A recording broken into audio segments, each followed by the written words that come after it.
Asa si Yosef? Wala si Jazz. Wala din kami gano'n. Limang din.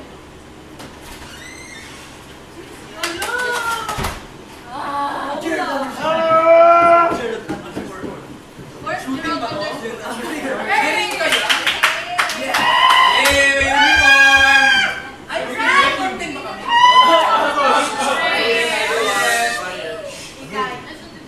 So yun guys, magandang araw kasi may maganda tayong announcement. Kami po ang ating team captains ng bawat team. Si John sa basketball, ako sa volleyball. So, ang nangyayari ngayong araw ay after magta-tryout, after namin mag-announce, mag-base lahat ng pang sports, nalabas tayo sa garden area, meron tayong ring. Meron tayong basketball. Mauna ang basketball tryouts at hindi pwede mamili ko sa mag-tryout kasi lahat kayo mag-tryout sa sport. Kasi kami pa mag-a-assess kung saan namin dadalhin ng bawat housemate. Kasi daw, baka dumating daw po si Ate Eliza.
Si ano ang magpapatrayo sa basketball ako sa volleyball. Hindi ako pwede maglaro ng basketball. Hindi siya pwede maglaro ng volleyball. So, ito lang sa amin.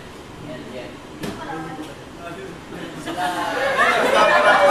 Dito, huwag ka mahimatay. Baka daw sila ex-housemates. Tapos others. Hindi ko alam.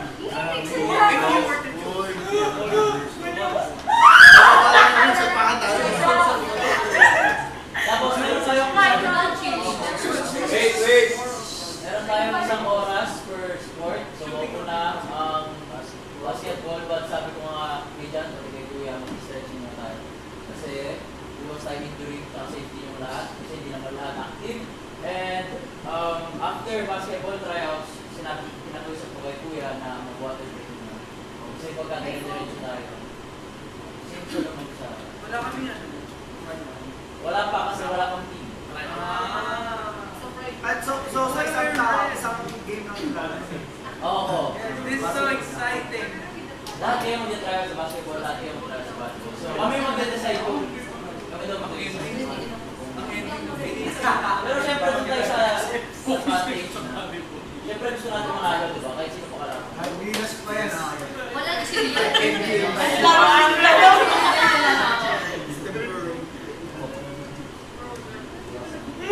Okay.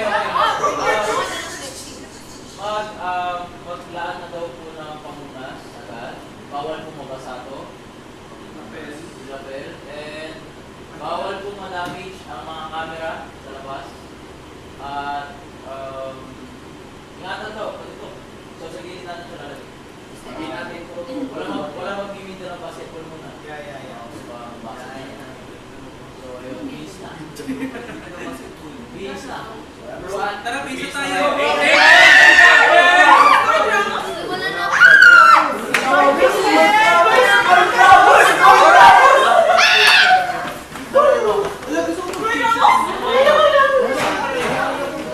Ako na sa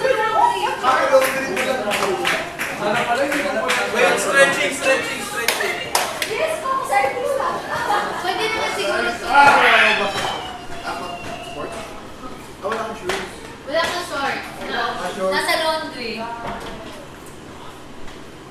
Board shorts.